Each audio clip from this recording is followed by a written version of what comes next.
she's gone.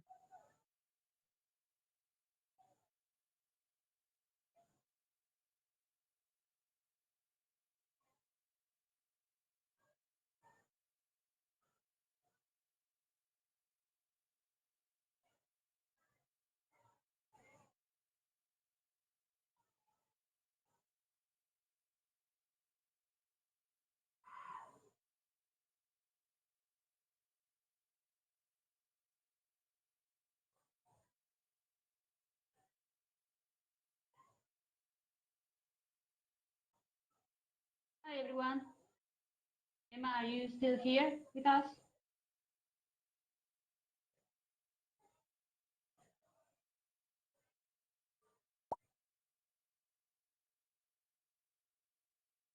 Hello? Hi Emma, we can hear you now. Oh, super.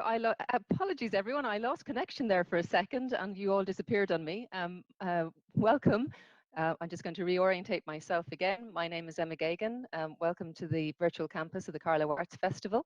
That's the challenge and the wonderful thing about the virtual world. When the connection drops off, you have to kind of put yourself back in again. So I'd like to welcome any of you who are joining us online and those of you who are here with us in the virtual campus to the final talk of the Carlow Arts Festival virtual campus. I'd also like to thank Carlos and Ryan and Andrew who are here, the film crew at the moment. And I'm just going to introduce you very briefly to my colleague Cora Corbajo, who is here somewhere close by me, hopefully, if I can find her. Yeah, Cora, I'm here. are you there? Hi everyone. Okay. Super. Hi, Cora. Brilliant. Okay. So Cora is an architect and engineer. She studied engineering in Spain and in the United States and then in Eindhoven. And then she completed her master's in engineering in 2011.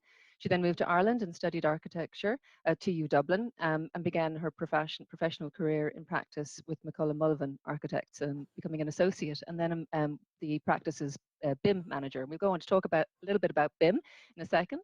Recently together with Ronan O'Connor, she founded OC&C Architects, which is a progressive architectural studio using the latest digital techniques to produce creative, innovative, and functional architectural projects. Cora is also involved in teaching at the Dublin School of Architecture in the areas of digital technologies, building information modelling, building technology, and in the architectural design studio. So I'm really delighted that Cora is here with us this evening to talk to me a little bit about women in digital architecture. So welcome, Cora. I suppose I should also put a bit of context on this, why I'm here and what my role might be in this kind of conversation. I'm also an architect, also an educator, but I've been delighted to be involved with the Carlow Arts Festival and the Women in Architecture project this year. It's been I suppose something I'm long fascinated with, the Braun building, but also thinking about the role of women in design, in architecture and technologies. And as most of you will be aware, there is a really strong emphasis on architecture in the festival this year with a really fantastic film strand, some wonderful short films that I've been catching up with myself this week, but also I suppose the fact that we have this focus on Braun, this fantastic building on the edge of Carlow town. I'm a Carlow woman myself. I've been fascinated by that building for most of my life. Had never been inside it until a few months ago, although I did work in a Braun factory in Germany for a while, creating or making toothbrushes. But I've been really interested in the history of the building. And when Joe and Emma Lucy contacted me and asked me to become involved in the project, we were kind of keen to try and unearth the history or the stories of that building. So there's a really, as I said, there's a real kind of important emphasis on architecture in the festival. But then with the digital strand, when we started to think about doing a talk, we thought, well, how can we consider the role of women in digital architecture, and what are the questions or issues that might be arising there? I suppose the other thing that we're really interested in, and a long time attendee and fan of the Carlow Arts Festival. Festivals are about temporarily reimagining places. And this year, we missed the physical place, the real place, but it's really exciting for me to be able to experience it in this virtual world. I'm really enjoying it, and it's new to me, so you bear with me. I'm a novice at this, but I'm figuring it out. So there's lots to link in architecture and technology and digital tools. And when I was thinking about who we might like to speak to, Cora is one of the first people that kind of jumped to my mind, because she's one of those women who has engaged and embraced digital tools and digital technologies in architecture in a really sophisticated way. The other thing that I would like to kind of talk about is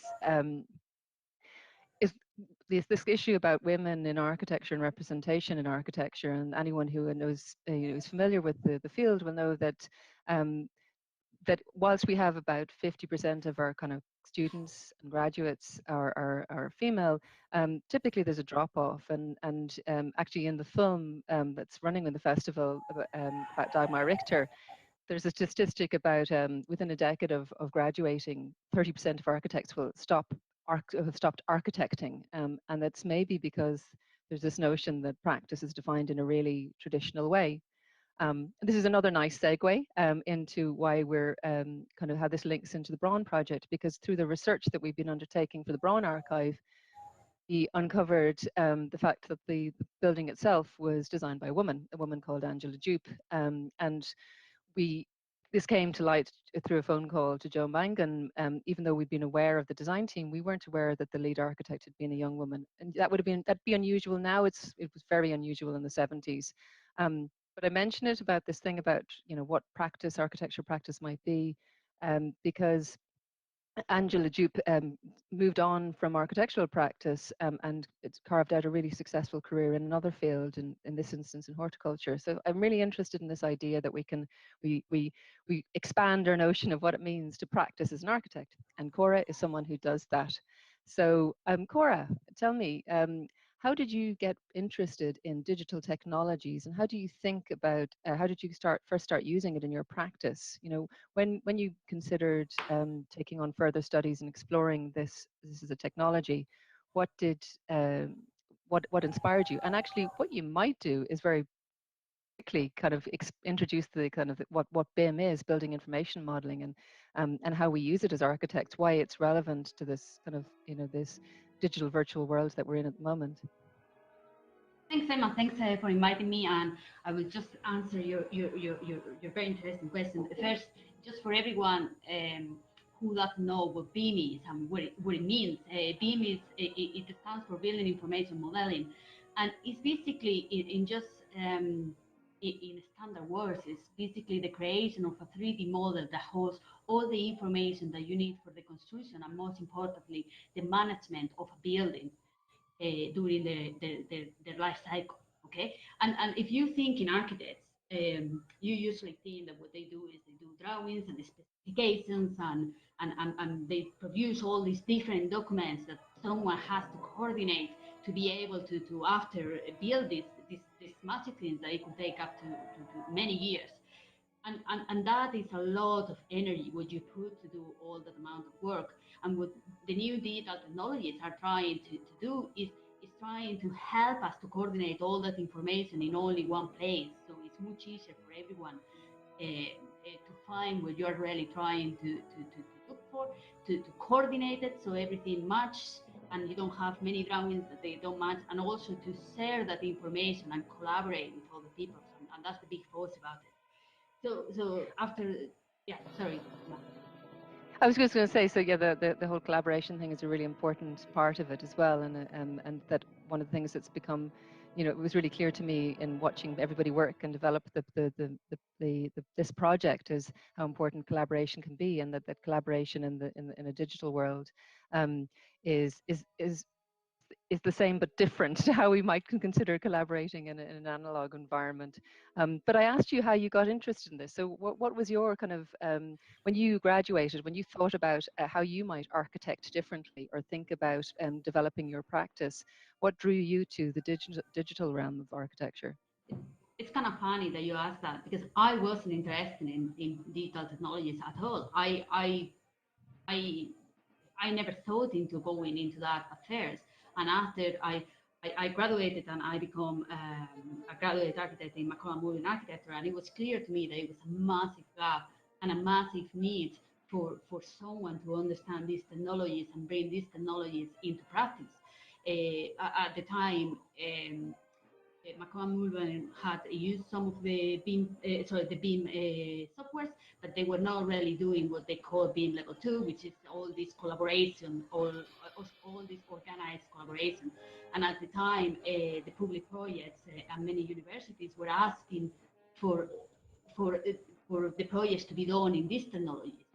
And they didn't have anyone to do this, so I thought that it would be good for me to maybe study further into this area, and then it will be easier for me to advance into a more senior position within my firm. You have to think that I was a senior, I was a senior student. I had 5 years of engineering education before I studied architecture. So by the time I entered into practice, I was 12 years or 10 years in university. So I was quite older than other people. So I really wanted to advance fast. So that's why or how I become interested in digital technologies, and then after that I just joined DIT or 2EW now, and I studied the postgraduate diploma in collaborative team, and that opened me the doors to become a manager in Macron. So from a position of kind of I suppose not having a clear interest in it, it's become something that's quite a part, significant part of your practice. But you know, you come from an engineering background, so that you're bringing that to the work that you do anyway, and you're one of those I suppose rare architects who have a dual qualification. You're thinking about the world in a different way. You're thinking from an engineering perspective too, and I think that probably contributes to the way you you know, considered how you might approach these digital tools. I mean, I'm personally, I'm kind of fascinated with them. Building information modeling and the digital tools. And I'm interested in it because of the way it forces us to rethink architectural practice. Because I think because of the nature of what we do, and the fact the buildings are hopefully permanent, and when we make them to last, that we are to have a tendency, and it's a slow process, and it's a long, the duration of a project could be anything from 2 to 5 years in its design and kind of development and then completion. And we are, I think, as a profession, quite conservative, and we're a little bit slow to embrace tools or technologies that might allow us to kind of think about how we do things differently, but also how we might practice differently. And that brings into it um, questions of work, you know, and ideas around what work is and what architectural work is. And there's a woman called Peggy Deemer who teaches in Yale who talks about how BIM makes very clear the tension between design and technology, because in architectural design there's a kind of a messy or iterative, non-linear, maybe even a logical process in your decision making, and that's what we're all familiar with. But where something like building information modeling as a technology or other digital tools, they want to streamline and they want to quantify decision making and make things more efficient, which is obviously, you know, sometimes a really admirable thing. But it's also, it means things are kind of set in a very particular trajectory. And I'm kind of interested in that tension, because I think it's part of the reason why many architects are not resistant to, but are slow to consider the kind of the potential of technologies, because they feel it's anathema to the way it might work. What do you think about that? I mean, do you feel it influences the way you do things? Yeah, definitely. I think when you were talking, I was thinking that you almost read my mind and my feelings about, or my early feelings about BIM.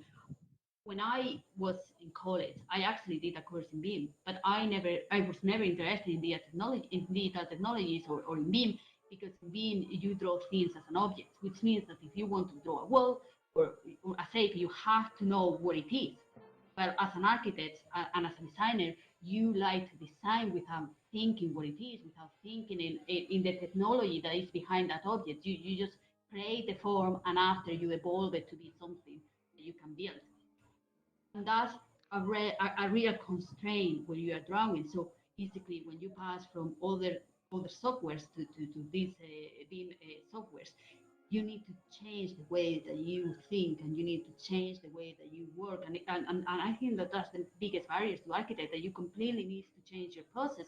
And it has disadvantages in the concept phase creation, but it has many advantages when you're trying to produce drawings and you can see things in 3D as soon as stage one without, without having to do a physical model or a SketchUp or any other kind of software. Like, you do everything at the time, so you kind of, when you begin to use these technologies, you maybe try to replicate what you do now in 2D, but as you advance and know the technology is better, you kind of forget about the 2D and begin to do it in 3D. So your understanding of the space, you evaluate it from different points of view, and it gives you a lot of Well, tools. So it has pros and cons. Absolutely, and sorry for interrupting you there. I think one of the other things that I'm kind of fascinated by is that the idea, the other way of looking at buildings and what what it means and where the value might be. And I'm quite interested in the fact that in digital tools, things like building information modeling or BIM, they're about the kind of environments that are data rich, that we know a lot about our buildings and we know it from the beginning, that we're designing in the a simulation of what the final building might be like. And you talked about it, that there's a virtual counterpart or a digital counterpart to the actual building component, and that we're kind of planning for it and thinking about it and managing, thinking about its life cycle or its potential obsolescence and what that might mean. And I'm kind of linking it back and thinking about the Braun building, which is this building that's been, nearly here around for over 40 years, and is at a stage in its life, and it's potentially going to have a new future.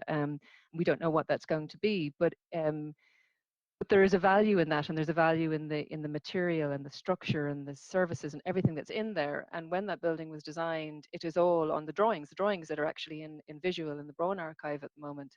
But if it were to be designed today, it would be in a version of the model that you're talking about, and we could perhaps understand it and value it in a different way.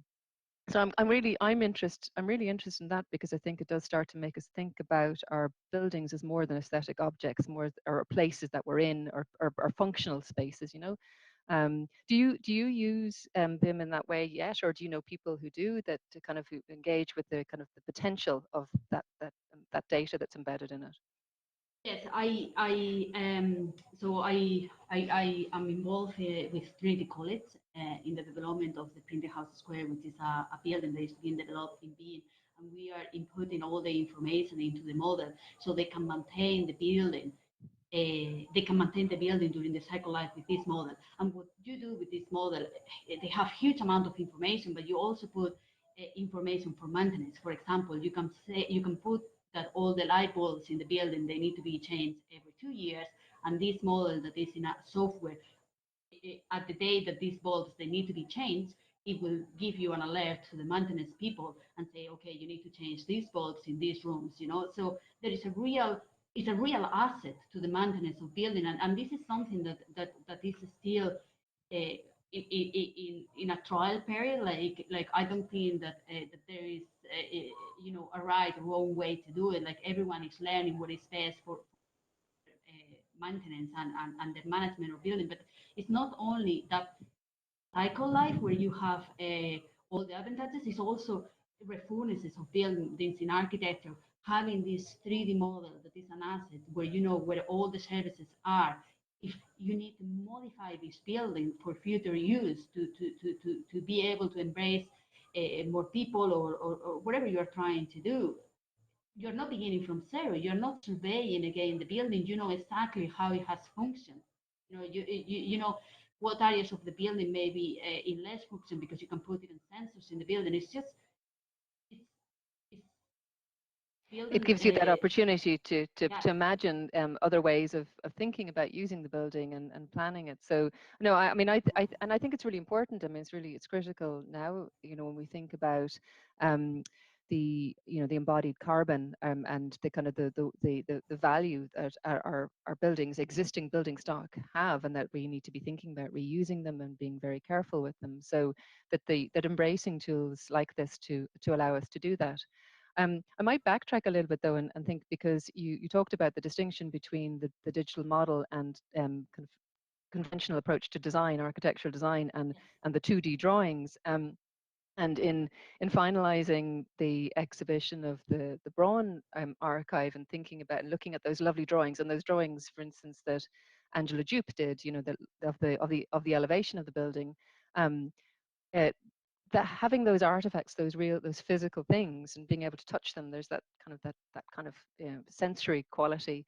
I suppose I have a slight concern that if all of our work is in the digital realm, and that we're in the future, what are we archiving? It's a digital model, and do we lose something in that? I don't know. What do you think? Is there a potential that we miss that relationship between the person who had the idea and made, who uh, started to think about what these spaces might be and how they might connect together, and what the building starts to evolve into, as represented through the drawings, because the digital model is such a complex integrated thing. I wonder, is there or do we just is there going to be a consequence to that we'll miss something in the future, in thinking about the relationship between the design, the idea, and the representation of the simulation and the model? That when you move into digital technologies, there is always a risk, and Yes. this is not a problem of nowadays. Like, it happened when people move from 2D drawing, hand drawing to AutoCAD, or 2D. Yeah, absolutely. So I think that problem is there, and yes, there is a risk that modular design, not even modular, like automatized design or repetitive design may happen, because you have this building that is already been designed, and you can very fast put it in a different site. But that will only happen if we architects allow that to happen. Like, it's ultimately in our hands to make sure that every design is fit for purpose and place. And this being said, I still do sketching. Like,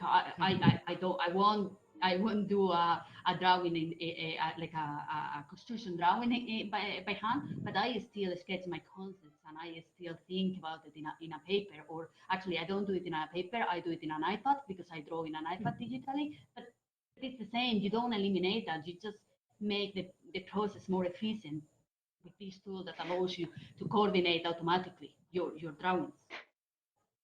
And we talked about this actually before, you and I, because it has an impact on teaching as well, because you can't run before you can walk. I mean, you have to think about how what are the tools that you're going to use, and you teach both design studio and digital technologies. What's your experience generally about teaching architecture students, and their kind of understanding, or whether they embrace digital tools? Are they interested in it? And then we might talk about what the impact of the last year has been on, and how we go about teaching future practitioners to use these new tools. Yeah, it's interesting. Like again, digital technologies, and a digital technologies like Revit, or anyway any software that has been, is very dangerous, because with a click of a mouse you will have all the drawings produced by you, for you. But that doesn't mean that they are the right drawings, or they are giving the right information. You are still the curator of the information, and you need to say what is right or what is wrong. And that's the real risk with students. They are not trained, they are not architects, they are learning the profession, which means that sometimes they just will give you the drawing that this machine has created for them. But that doesn't mean that drawing is right. They need to learn what they want to communicate with the drawing, and after curate that software to represent that information, and that's the race there. Like, they still need to learn that. And that's what you cannot forget when you are teaching digital technologies, that they need to learn the basis of drawings, and what the use of that drawing is. I don't know if that Well, answers it's your. Well, it does. I mean, I think because it's about judgment as well, and judgment, and being able to make a kind of a decision, a kind of about the right tool that one might use in any given circumstance. I suppose I've been thinking about it a lot and thinking about it in the context of the festival and seeing, you know, so many really creative kind of uses of technologies, and also given the experience that we've all had over the last year, where we've, you know, the interface or the kind of how we've been operating is been through a screen. It's been mediated through a screen, and that has perhaps exacerbated some of the kind of the concerns that we might have about how students can jump between the kind of the sensory or the haptic, and the virtual, or the digital and the analog. But I actually think it's really exciting, and I've really, you know, some of the things that I felt are really positive about the year is an opening up that, or a kind of a more an acknowledgement that there are opportunities in these new ways of doing things, and tech, and taking a different approach, and it's kind of shaken us a bit, but in a positive way. So I'm quite, I suppose, I feel reasonably positive about that. I think that there's kind of potential there now to build on the kind of the approaches that we've developed this year, and learning how to work through different tools. And I'm thinking in particular, I mean, I've spent most of the year on Zoom or Teams and Google Meet or whatever, like many of us here. Um, there, but and that's kind of perhaps the kind of the less positive side of the kind of the impact of COVID. But then when I think about tools like Miro, where we've been able to work really successfully together and see students develop ideas and kind of work in real time and collaborate in real time, and see students collaborate on digital models, I think that's all really, that's positive, and I hope that we're able to move it forward and to think about it. I have, you know, over the years, I've also been involved with other students from architectural technology, looking at the other potentials around generative design, parametric design, you know, and I have concerns about kind of design based on algorithm. But I also think that it's really important that we are aware that these things are happening, and that we have a kind of conscious engagement in these different tools, which kind of brings me on to the third thing I wanted to talk to you about, which is, you know, this idea, is there in architecture anyway, in particular, is there a tech gender gap?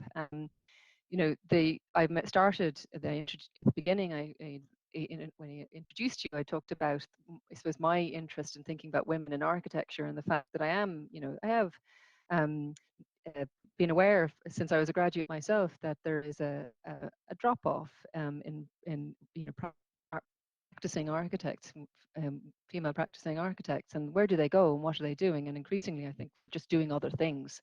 They're doing other things, but related to design, architecture, the built environment, and that's really fascinating to me. But thinking about the particular roles around digital tools and technology, I I think that gap that we see in the architectural profession is really quite pronounced in architectural technology and in the kind of the digital tools area, and particularly in BIM. And it, you know, it's manifest in that there's groups like Women in BIM, and that there, you know, it's been documented that only about 5% of BIM managers, or technology directors and practices are women. And bringing me back to my point, I think it's about the people, you know, a diverse range of people and voices being involved in making these decisions, and in developing the tools and the technologies, or in working through the code or making the algorithm. Because if it's only a certain kind of demographic profile doing it, then I'm, you know, the questions that are being asked are they going to be representative? So long-winded way, Cora, of asking, I mean, do you think there is a tech gender gap in architecture? Do you notice that, or is that your experience? Okay, now, so the first thing I have to say is thank you for inviting me to this festival. Because if you asked me 2 weeks ago these same questions, before I knew the theme of this festival, I would probably say that I haven't noticed much. But in these 2 weeks, thinking about women in architecture and indeed technologies, I have completely changed my mind. And there is actually a change. And I want to explain why in the beginning I didn't think that I was. And this is because my biggest role as a BIM manager in a big company or in a medium-sized company was Moving, where we have 20 employees and or 25, and I train there everyone to be to do digital technologies, and everyone who I trained was mostly women because it's the employees at the time. And they did fantastically in BIM and digital technologies. I couldn't say anything negative. I think that embracing digital technologies is more based with personality than gender. And that's my opinion. And for that reason, in the beginning, I thought that it wasn't a gap. However, after I knew about the festival and I began to think about when I did the course for collaborative BIM and how many people studied with me and where the gender. So in this master, it was around 20 people in the class, maybe 25, and I only remember 3 women, including myself, studying this course. And what I can tell you is that everyone I know who studied with me is in a BIM managing position now. And that says a lot. Like if only 3 people are going to these high-level courses for BIM managers, only, like this small number or percentage are going to become BIM manager. And after these kind of numbers, I went into and looked a little bit of my numbers as an educator in 2000 teaching BIM technologies.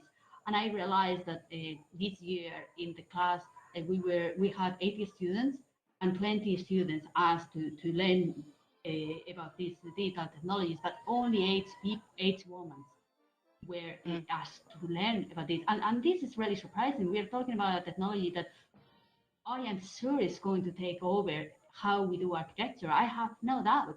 And only 8 women out of 20 or 20 people wanted to learn about it. And the surprising thing is that actually the 2 best results in the class were women, but also the worst one. So I don't think that there is a difference in the way that they engage with the program. I think that they are perfectly capable. That I don't think that there is a huge interest.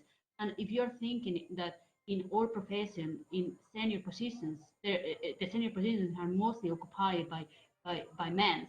And this new position, this new management role is mostly at the moment being occupied by men. You are only making this gap bigger. So it's really interesting, and it's something I have reflected after knowing about this festival, and I have to thank you because it's something that we all have to think about it and see how we can repair it.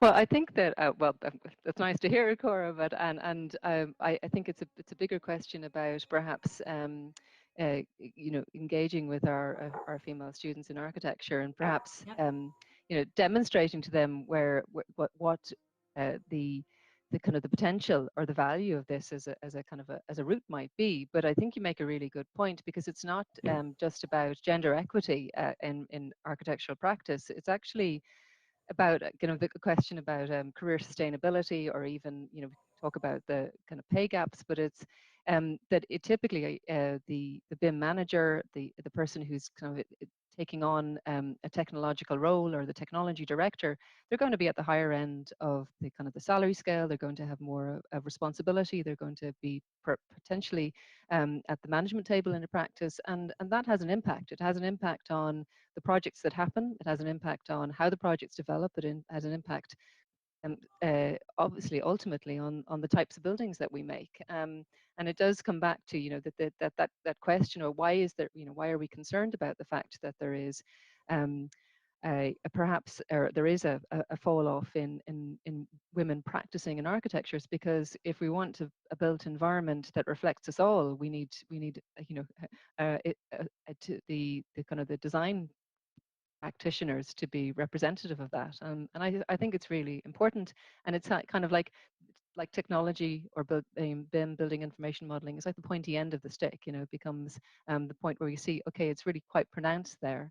And when you get into things like Dynamo, which is the coding software, where people are thinking about how we might start to make decisions around perhaps at the moment simple decisions around building design, but who's asking the question and what their kind of position or perspective might be becomes really important. So I'm really glad to hear that you say that you're reflecting on that, because I think it's a really important thing to take note of.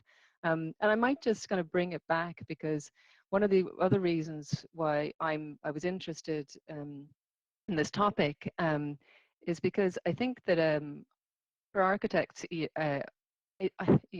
shouldn't assume anymore that our work is about delivering a building. I think it's more about delivering built environment intelligence, and that's in the context of the fact that most of the buildings that we need are already in existence, and for going forward we're going to be dealing with those existing buildings like the Braun building, and being able to employ that intelligence through digital tools seems to me the way forward. That's how we're going to do it. So that question about who's involved in that conversation becomes really pertinent. I think we're coming up to time, actually. So it's been really lovely chatting to you about this, Cora. I mean, I think for me, it's been a subject that I've been interested in a long time, and but I haven't kind of approached it from the technology perspective before, and the theme of the festival has allowed me to think about it and reflect on that as well. So it's been a really great opportunity. So on that, I want to thank Jo, Mangan, and Emma Lucy for this wonderful project, Woman in the Machine. I think it's just amazing, and it's been an absolute pleasure to work with so many creative women and men, but mostly women over the last few weeks, and pulling this all together. I'd like to again thank the film crew, Carlos and Andrew and Ryan, and I'd like to thank anybody who's watching us or who's been listening to us for the last 35 minutes or so. I hope you found it a little bit interesting, and thank you for joining us this evening. Thank you, Cora, yeah, I think that's us. Do we go and have a little wander around the festival campus? I was going to show you the Braun building, the virtual Braun building. Yeah. Thanks so much for inviting me, and I would love to see the building actually. Brilliant. Okay, excellent. Thank you so much, guys. Okay, thanks, Christina. That was amazing. Well, So I feel like I've been. The What's her architect? name again? Angela Jupe. The Braun building. Angela Jupe. Yeah. Yeah, it's lovely. Guys, Jo told us that one morning at a Zoom. She was like, "Oh, and we just discovered that the Braun building was actually designed by a woman as well." And I couldn't actually believe it. I just thought that was so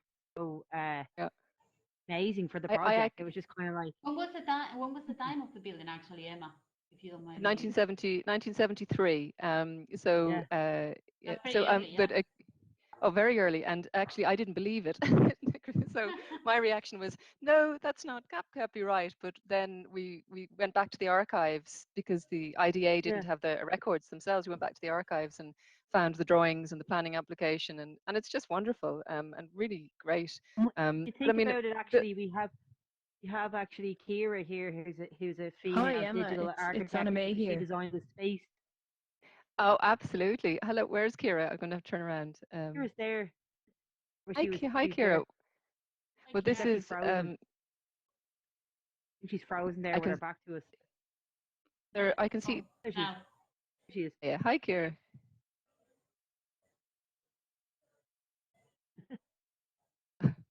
I can see her, but I can't hear her, and I can see there's someone else there as well. That's a drop. Hi, Emma. I don't know if you can hear me. Hi.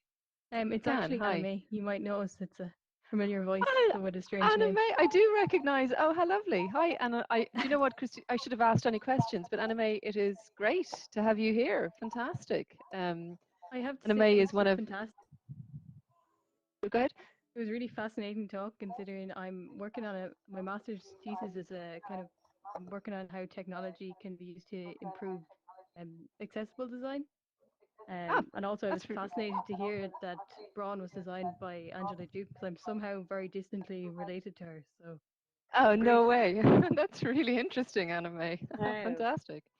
That is really cool. Okay, we'll have to get you to come and talk to us about that, because it's really nice to find out that she was involved. But and your research sounds interesting as well. Really fascinating. I'm conscious that Cora is behind me. I think Sarah just.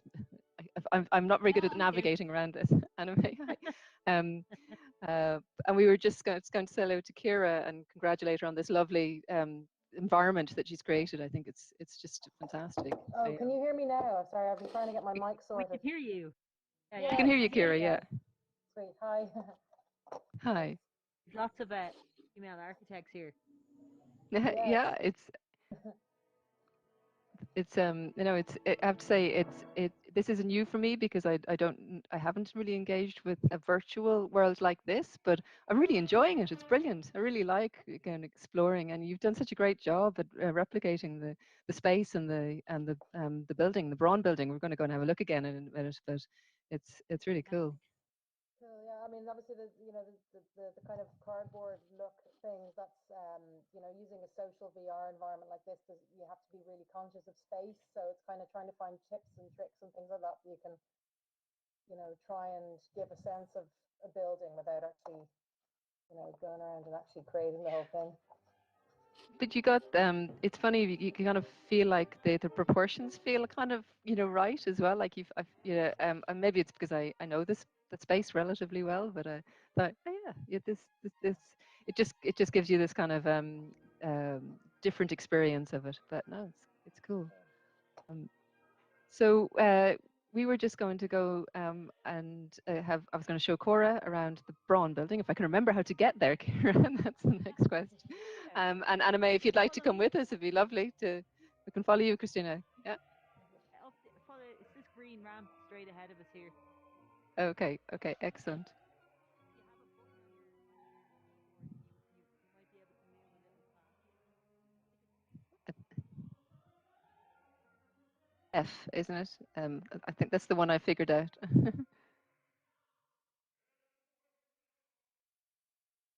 Oh yeah, okay.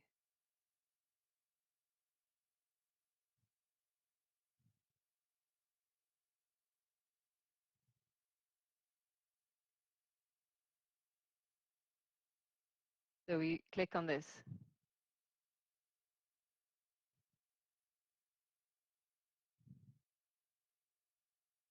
Thanks, Christina. Appreciate that. Thank you. Thank you. Bye.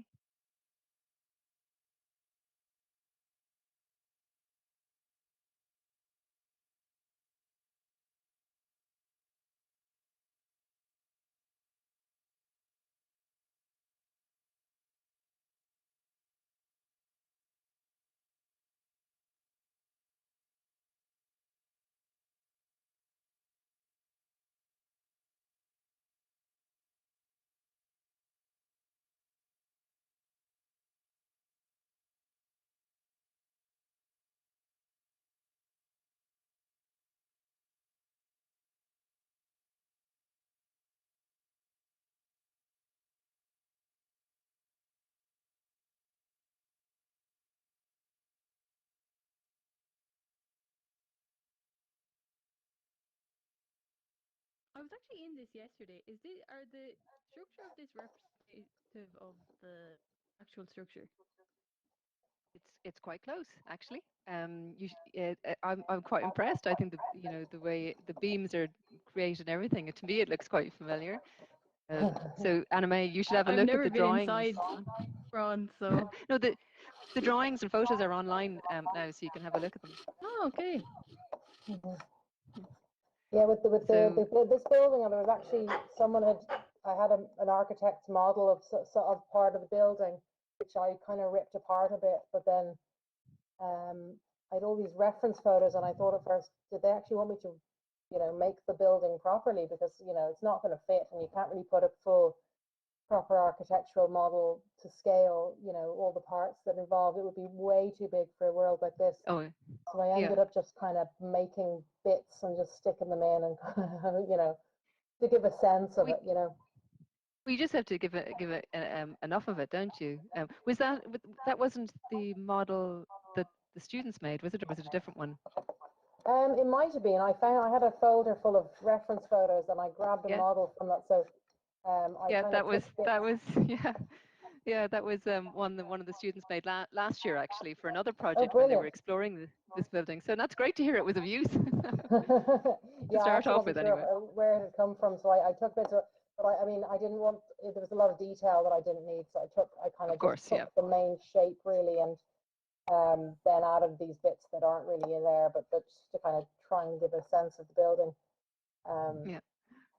Yeah. And how do you place the artwork then? Because I was just like, are these just images like that? So these are videos actually, and that was a little bit of a Okay. complicated one. So for the videos, when we first started using this space, alt space, we decided to do it because we wanted to be able to have a kind of social place for people to chat, but also to look at artwork. And we kind of said, oh, well, we know video works, but around the first couple of weeks, the YouTube player that was in it stopped working. So I had to kind of find these workarounds. So in the end, well, without getting into all the details of it, I ended up kind of, the videos are kind of they're playing onto a texture, and it's kind of a hacky way around, which, you know, when we first put in all the videos, it started kind of overloading it, and not everybody was able to get into this bit, so kind of performance intensive. But yeah, That's what I was wondering, because it would seem to me that it would take up, you know, quite a lot of memory, and like to actually have the videos, to have the work moving. But you managed to figure out a way to get it working.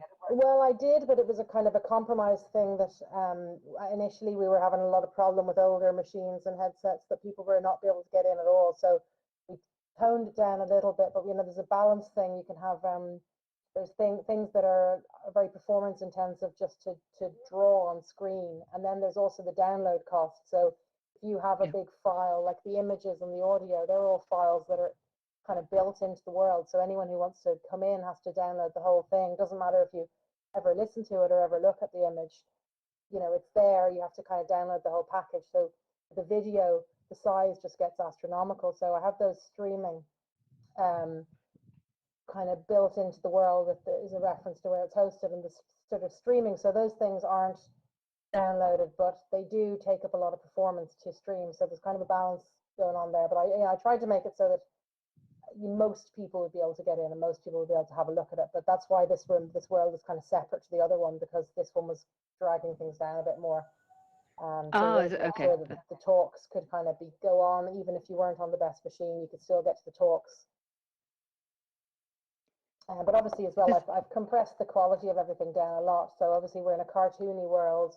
You can get away with a certain amount in this kind of place than you could if you were trying to be somewhere more photorealistic. So the images are all, you know, shadows of their real selves. Obviously, they're all much smaller just to try and get everything to fit. So I hope the artists don't mind too much, but the real works obviously are much higher. But it's the thing about being able to see them kind of not, you know, kind of in situ to a certain extent. I think that's really interesting. And like the, you know, and the high-res versions and the real things are in visual, and then the website has them, so that, you know, you can engage with them in lots of different ways. Yeah, and we have one thing that's sort of purpose built here, which was made for the space. Was there's an audio installation further back. Oh, okay. I haven't seen that one or heard that one yet. Sorry, Cora, you were going to say something. Sorry, go on. I just want to say that it's fantastic what you have done here. I think that the size, and when you use any kind of digital technologies, is always a problem. Like we face it in architecture, you're facing it here when you're trying to create this amazing virtual world, and I think that you have done fantastic work. Really good. Oh, sorry, I can't hear you very well. Let me just check if I can get my volume up. No, It's that thing about that's the thing Sorry, I always worry about, is the kind of the tools failing me. My computer went offline just as we were starting, just there at 8 o'clock. So I'm like, oh no. But these things seem to happen. I know we've had our share of kind of issues on that. So I'm just trying to get the volume up here. It's yeah, there we go. I keep saving it and it keeps going back up into us. I'm going to take a walk down and move. So the audio piece, is that at the back of the building, Ciara? It's, yeah, if you go follow that green line, there's a kind of a green cone in the sky that you are in the room that you'll see, and that's, if you walk around inside that, there's an audio installation there that was built, it was kind of rebuilt for this space. So that was kind of interesting by Jen Kirby. Oh, super, fantastic. It was really nice to meet you, and well done. It's really cool. Too. And thanks for tonight. It's really interesting to see people working in the real world. Well, hopefully we might get to meet you in the real world at some point. Yes, I hope so. Anyway, I'm going to run now, but great Okay. tonight. So thanks everyone. Well Thank done, you, it's Ciara. absolutely great. Thank you so much. Thanks. Should we? I've got to take a stroll down here, Cora. I don't know if we've lost Anna May. She seems to have gone. Yeah. That was nice to have her some sort of familiar face jump in. So Cora, I'm gonna check this out, and if you want to join me, but then I'm gonna head off as well I myself. want to check the audio thing.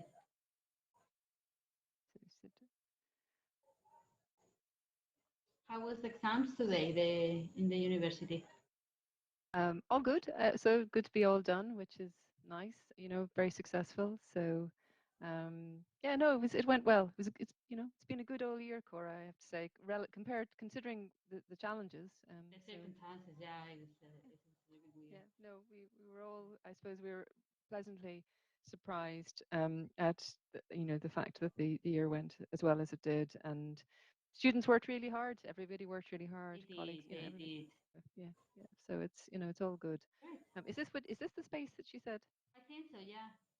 Oh yeah. So Now you can hear it. oh really? Okay. Oh yeah. It's cool. All of it.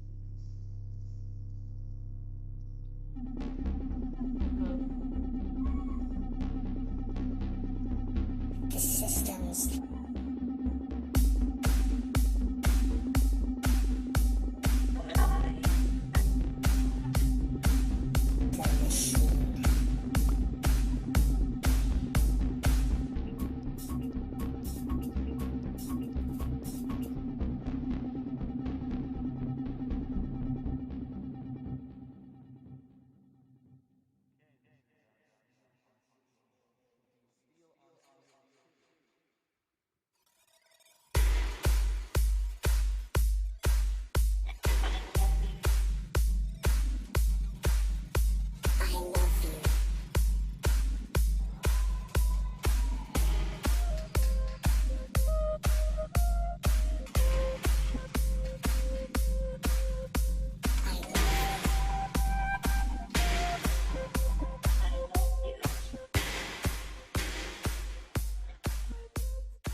Okay, I think I'm going to head off. I was muted there for a second. Oh, Cora, Oh. thank you so much. It was brilliant. Lovely to chat to you and lovely to see you here. I really appreciated you joining me. You can watch it back on YouTube if you fancy watching yourself.